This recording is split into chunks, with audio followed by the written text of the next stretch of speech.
Today's battery packs in almost all EVs are made with steel or aluminum for the battery enclosure. So we wanted to take a look at what happens to those materials when they're subjected to thermal runaway. So the first test that we did was we took a piece of aluminum, which is the same thickness as what you would find in almost every battery pack today, subjected it to a flame at 1200 degrees Celsius for 5 minutes, and after just a few moments, it burned a hole right through it. So let's take a look at what happens to a thermoplastic. This is a Staymax with flame retardant. It is subjected to the same 1200 degree torch. You can see that it burned.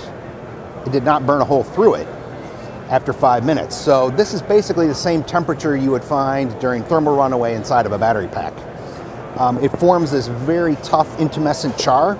This is not soft, and this really helps keep the occupants safe inside of the cabin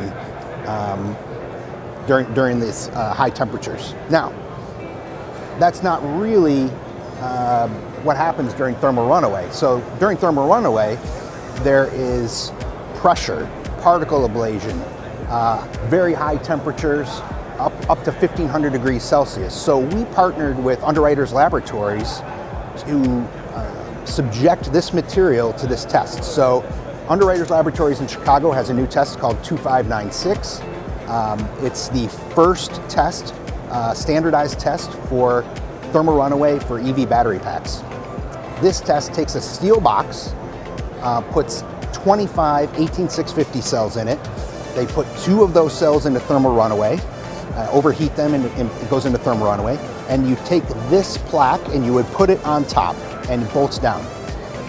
The battery cells that are underneath are actually vented towards the plaque, and you see pressures of 250 kilopascals. You see particle ablation, you see heat and fire.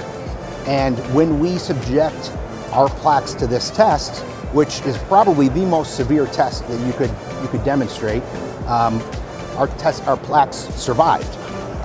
And I think that really goes to show how innovative and how much safety we can really add to the vehicle compared to some of the incumbent metal solutions today.